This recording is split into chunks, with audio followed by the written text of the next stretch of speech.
En los últimos años del siglo XVII y a lo largo del siglo XVIII, tienen lugar en Europa una serie de cambios que suponen el fin del barroco y el inicio de una nueva etapa, la Ilustración. En este periodo se produce una verdadera crisis de los valores dominantes que afecta a todos los órdenes: social, cultural, político, económico, filosófico, artístico o literario. Los orígenes de la Ilustración los encontramos en Inglaterra, donde un grupo de intelectuales comienza a oponerse al pensamiento tradicional y a defender la importancia de la razón. Las transformaciones que se originan conducen al auge de la burguesía, sirviendo como punto de partida a este fenómeno que se extenderá a todos los aspectos de la vida. Con este marco de fondo, nace Juan Meléndez Valdés en la villa pacense de Ribera del Fresno. El 11 de marzo de 1754, sus padres, Juan Antonio Meléndez Valdés y María de los Ángeles Díaz Cacho, tienen al sexto de sus 7 hijos. A pesar de su origen campesino y humilde, este niño llegaría a ser un reconocido pensador y hombre de letras, una figura de gran importancia no solo en su época, sino para la historia de España.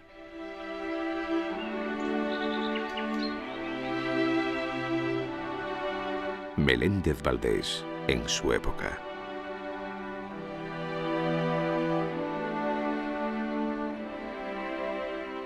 El pequeño Juan solo tenía 3 años cuando la familia Meléndez se traslada al cercano pueblo de Almendralejo con la intención de facilitar la educación a unos niños que ya mostraban una clara afición al estudio.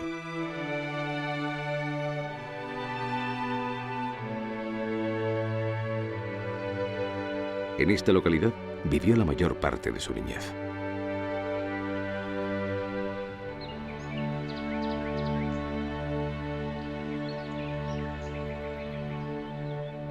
No se debe pasar por alto la enorme huella que un hecho deja en la personalidad del pequeño. Cuando Meléndez contaba con tan solo 7 años, se produce la muerte de su madre. Esta pérdida genera en él una sensibilidad enorme hacia todo lo que le rodea, sentimiento que le acompaña hasta su madurez. A lo largo de su vida, su carácter sensible y melancólico le condujo a la necesidad de apoyarse en relaciones de amistad, uno de los rasgos más acusados del carácter y de la obra del poeta.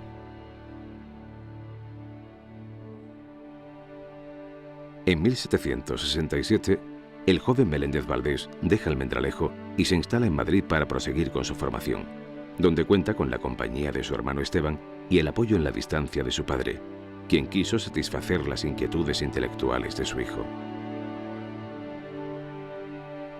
Se adaptó pronto a las costumbres de la capital y al nuevo ambiente cultural mucho más rico. Aunque nunca olvidaría las raíces campesinas de las que provenía. Sus poesías reflejan el orgullo que sentía por sus orígenes, el mundo de los labradores, de los trabajos del campo, del esfuerzo.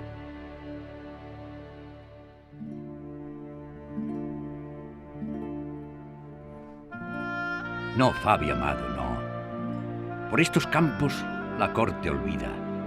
Ven y aprende en ellos, aprende la virtud. Aquí, en su augusta amable sencillez, entre las pajas, entre el pellico y el honroso arado, se ha escogido un asilo, compañera de la sublime soledad. La corte las puertas le cerró, cuando entre muros y fuertes torreones y hondas fosas, de los fáciles bienes ya cansados, que en mano liberal su autor les diera, los hombres se encerraron imprudentes, la primitiva candidez perdiendo.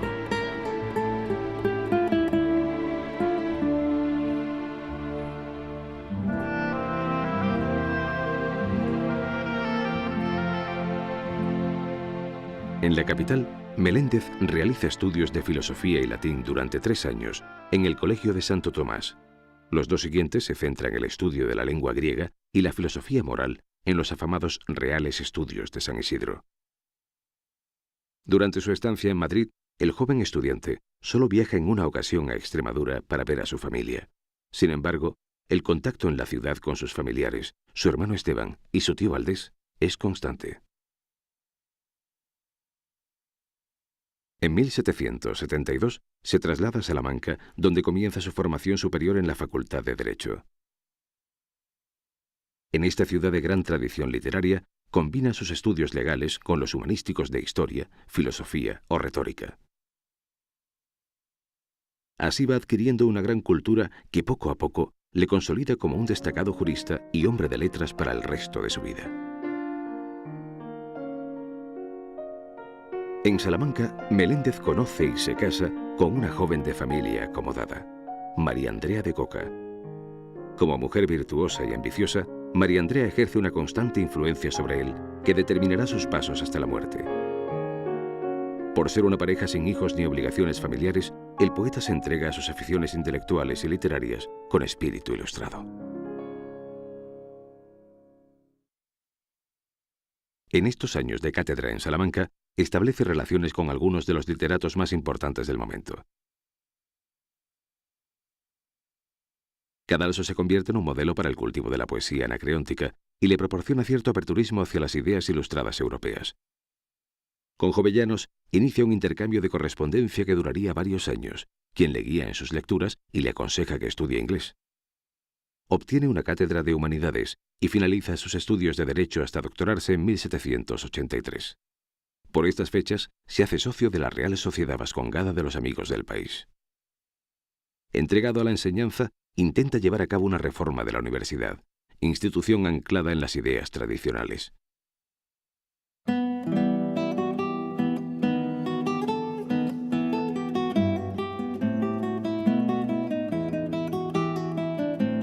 Poco a poco se abre paso en el mundo de la literatura.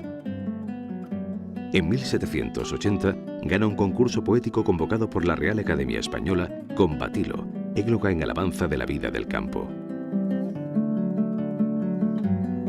En 1784 resulta ganador del certamen nacional de teatro con el drama pastoral Las bodas de Camacho el Rico, con un argumento sacado de El Quijote, que publica en la capital. La obra es estrenada en el Coliseo de la Cruz de Madrid por la compañía de Manuel Martínez. En 1785 se publica la primera edición de sus Poesías.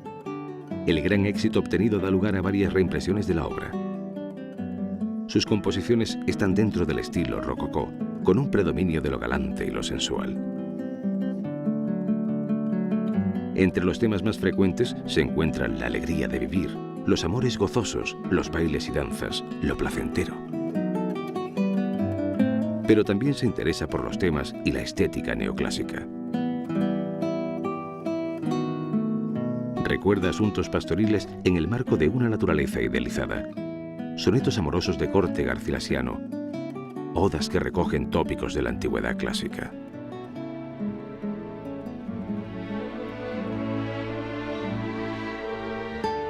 Tras una mariposa, cual zagalejo simple corriendo por el valle la senda perder vine. Recostéme cansado y un sueño tan feliz me asaltó que aún gozoso mi labio lo repite. Cual otros dos zagales de belleza increíble, Baco y Amor se llegan a mí con paso libre. Amor, un dulce tiro riendo me despide, y entrambas sienes Baco de pámpanos me ciñe.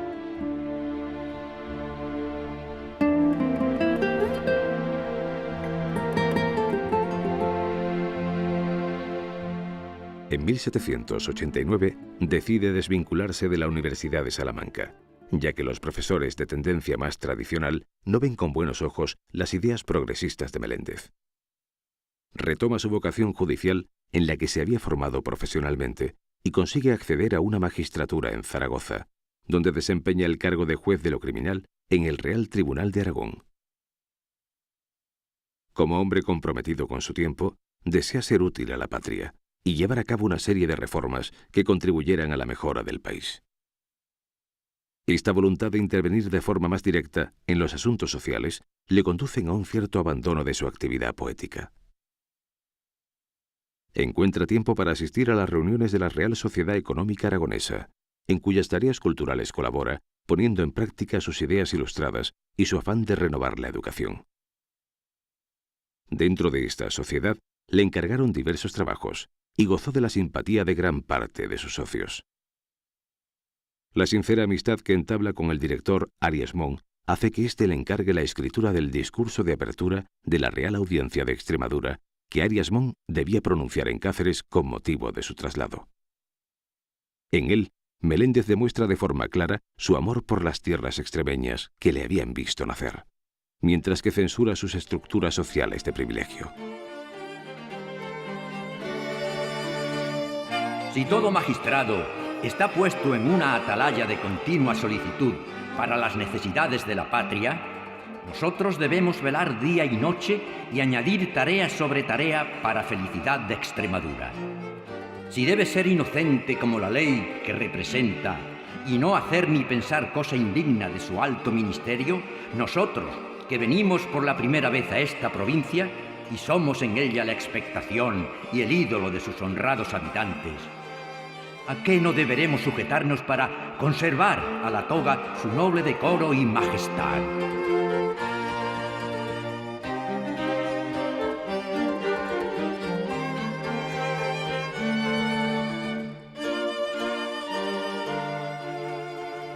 En 1791, Meléndez se traslada a Valladolid, donde es nombrado oidor de la Cancillería. El cambio suponía un ascenso en su carrera judicial. Pasó un tiempo en Ávila para gestionar la unificación de los hospitales, como descubre su ensayo Expediente relativo a la reunión de los hospitales de Ávila. Defiende los derechos de la corona contra los intereses de la Iglesia. En esta época, escribe en abundancia poesía filosófica, moral y de corte ilustrado, en la que censura los privilegios de la nobleza, la educación deficiente, el ocio y el lujo, que recoge en su segunda colección de sus poesías, editada en 1797.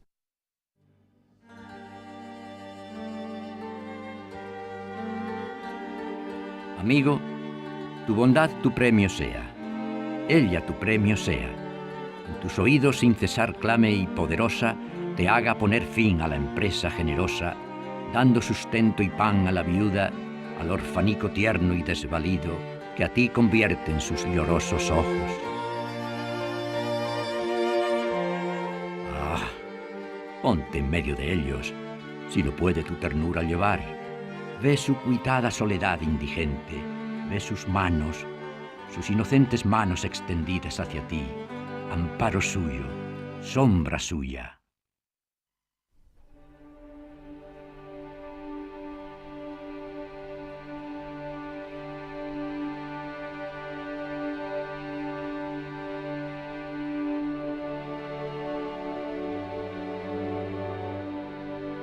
La Ilustración no puede considerarse únicamente como un conjunto de conceptos fijos que se imponen a la sociedad.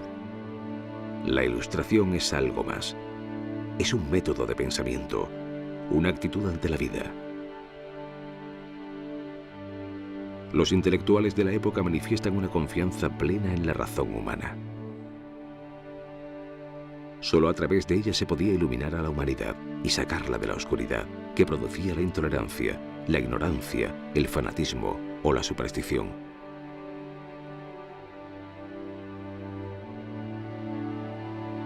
Las ideas del filósofo alemán Kant pronto se extienden en los círculos europeos.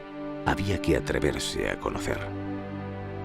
El hombre solo puede ser modificado a través de la educación, y una vez que es educado, puede mejorar.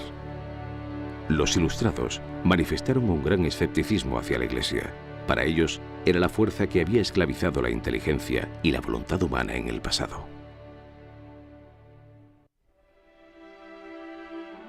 Los aires renovadores de la Ilustración van llegando progresivamente de Francia con el apoyo de la monarquía de los Borbones.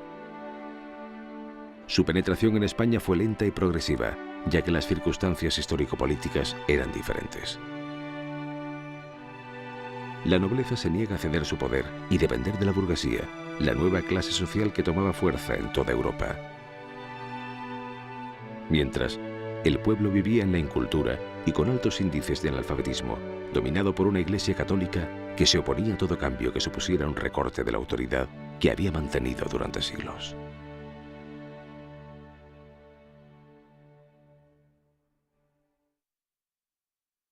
En sus reflexiones sobre la sociedad, Meléndez establece una serie de planes reformistas en sus epístolas. Algunas de ellas están dirigidas al ministro Godoy. En una, realiza una dura crítica a la intransigencia y los abusos de la religión. En otra, alaba la gestión llevada a cabo por el político. Gracias a Godoy, Meléndez obtiene en 1797 el cargo de fiscal de la Sala de Alcaldes de Casa y Corte y se traslada a Madrid.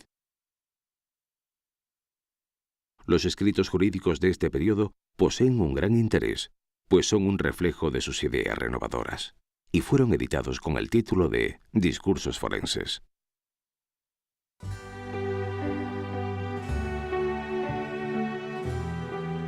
Meléndez disfruta de una posición relevante en la sociedad cultural española. Uno de los grandes pintores de la época, Francisco de Goya, le hace un hermoso retrato con esta dedicatoria: a Meléndez Valdés, su amigo Goya, 1797.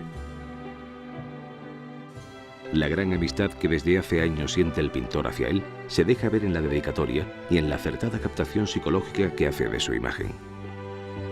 Ambos son artistas comprometidos contra las injusticias y así lo manifiestan en sus respectivas creaciones. También siguió su relación privilegiada con Jovellanos, entonces ministro de Gracia y Justicia.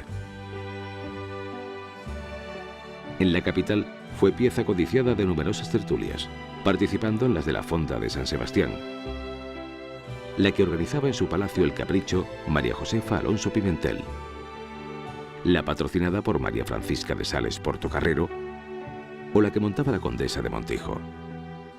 En estas reuniones, en las que se discutía sobre temas políticos, sociales, económicos y literarios, alternó con hombres de la talla de Moratín, Díez González, Estala, Iriarte, Goya, Jovellanos, Llaguno, Fernández de Navarrete, entre otros. En 1798 fue nombrado miembro de la Academia Española, elegido académico de la Real Academia de Bellas Artes de San Fernando y la de San Carlos de Valencia.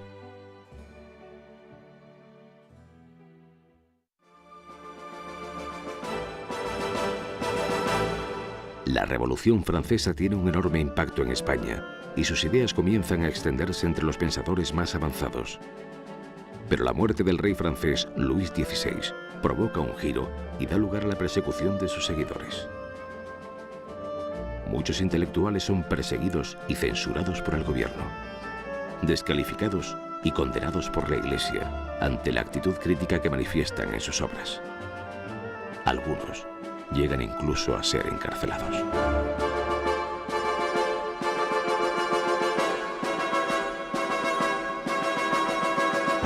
José Antonio Caballero, ministro de Godoy, dirige un plan de encarcelación y destierro contra el grupo de defensores de este espíritu ilustrado.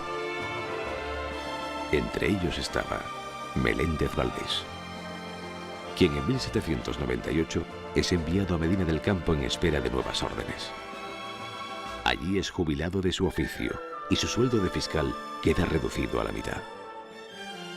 Se trata de un destierro encubierto, durante el que debe hacer frente a una dura situación. En 1801 es trasladado a Zamora, donde permanece los años siguientes, ya con cierta mejora de sus condiciones.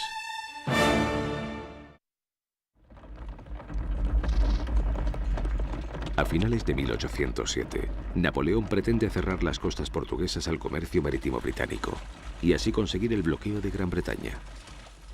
Para conseguirlo, firma con Godoy el Tratado de Fontainebleau, mediante el que España se compromete a permitir el paso de las tropas francesas por su territorio hasta llegar a Portugal. Los franceses fueron bien recibidos en nuestro país. Pero la presencia del ejército galo pronto tiene sus repercusiones en la corona española.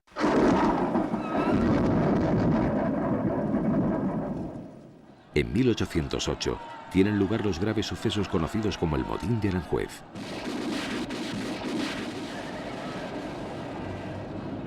Las consecuencias son la caída del ministro Godoy y la abdicación del monarca Carlos IV en favor de su hijo Fernando VII, manipulado por una camarilla de políticos conservadores. En este panorama, el nuevo rey quiere dar la impresión de poseer una actitud progresista e invita a los perseguidos por el antiguo gobierno, como Jovellanos o el propio Meléndez.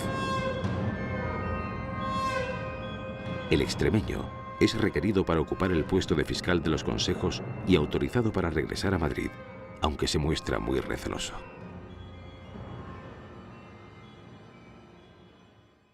Ante la disputa dinástica española, Carlos IV y Fernando VII solicitan la ayuda de Napoleón. Ambos creen que serían apoyados por el francés, y Napoleón consigue que firmen el Tratado de Bayona. En él, renuncian a la corona ante la promesa de una serie de reformas que se ejecutarían desde una política progresista. El trono queda finalmente en manos de José Bonaparte, hermano de Napoleón.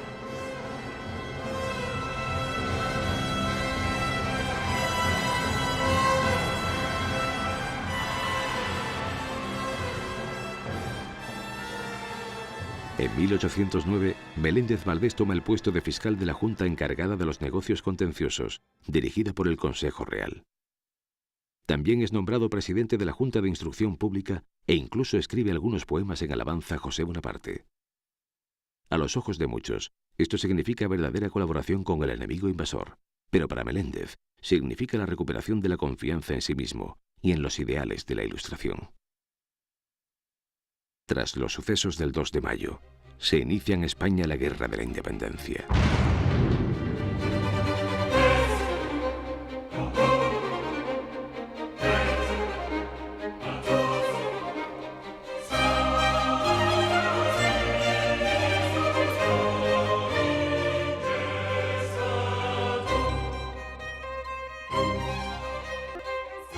Ante la presencia de los invasores, el pueblo español lucha ferozmente por defender su patria, organizándose una verdadera guerra civil en la que se actúa mediante guerrillas, una guerra en la que los franceses eran los enemigos, aunque al mismo tiempo eran portadores de las reformas e ideales de libertad del hombre.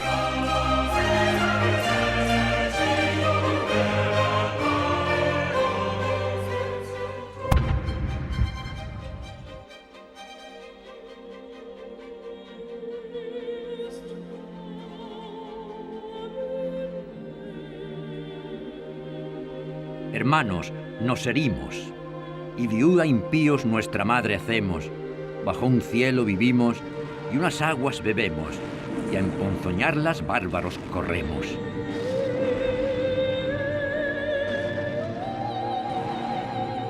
Ángeles, que de España fieles guardáis la inmarcesible gloria, ahogad tan fiera saña, robada la memoria de horrores tantos la llorosa historia.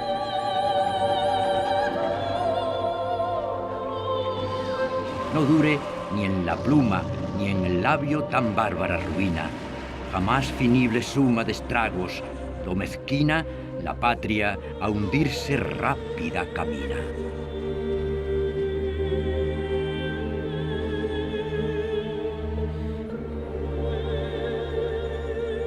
En 1812, el monarca y las tropas francesas regresan a su país como consecuencia del progresivo avance español. Con ellos, parten exiliados un número importante de intelectuales y familias afrancesadas que habían apoyado al régimen.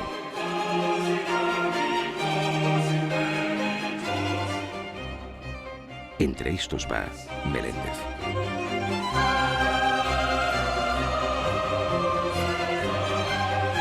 En Francia, permanecerá durante los 4 últimos años de su vida, siendo estos 4 años los más oscuros y llenos de desgracias. Tras residir en diferentes ciudades del sur, Meléndez se asienta en Montpellier, donde sufre una parálisis total del cuerpo, que terminará con su vida el 24 de mayo de 1817.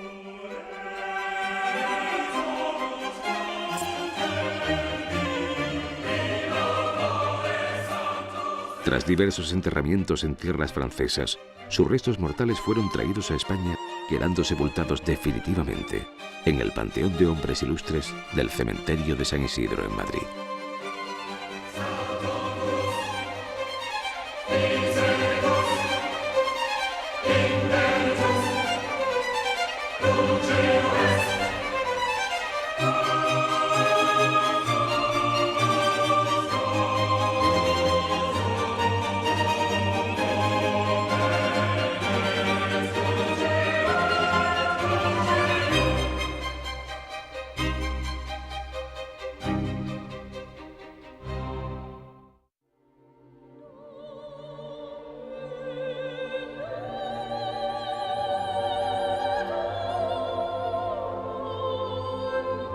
Abriste, madre tierna, tu seno al fin a tus dolientes hijos, que en orfandad eterna tras males tan prolijos penaban, siempre en ti sus ojos fijos. Lo abriste y obedientes, finos, leales, a lanzarse vuelan en tus brazos clementes. Tu fausto amor anhelan y en alcanzarlo ahincados se desvelan.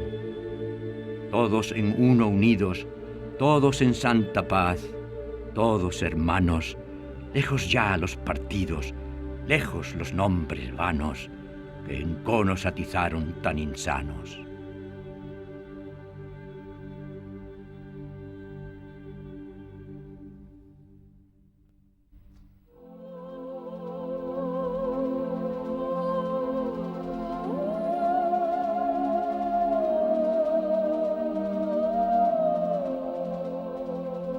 La Ilustración fue un fenómeno importante en el siglo XVIII.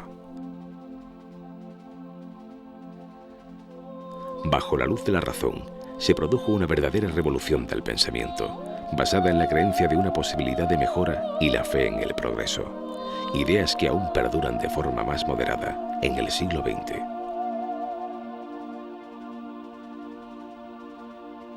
Con la Ilustración, la Iglesia pierde su poder anterior y el clero secular decrece, estableciéndose las bases para el desarrollo del liberalismo político y económico, que tiene su pleno auge en el siglo XIX.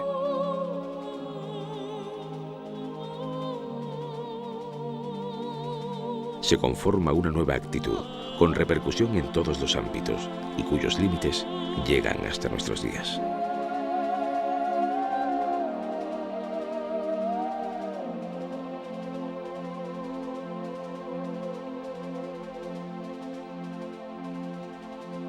A pesar de sus orígenes humildes, don Juan Meléndez Valdés demostró a lo largo de su vida una enorme capacidad de superación y una fuerza interior que le permitieron llegar a una alta estima en la sociedad. Sin embargo, la lucha por sus ideales hicieron del Ilustrado uno de los primeros extremeños exiliados por razones ideológicas. Su espíritu progresista y el compromiso con aquello en lo que creía a menudo pusieron en riesgo su vida y lo condujeron a la incomprensión de aquellos que lo vieron como un traidor a la patria.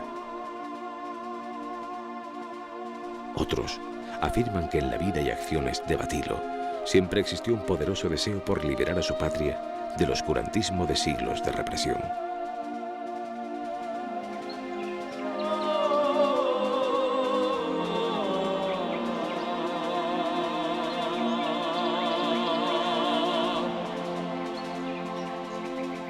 En Ribera del Fresno, la villa extremeña donde nació el célebre poeta ilustrado, se reconoce la inestimable aportación que este, su hijo predilecto, hizo a la historia de España.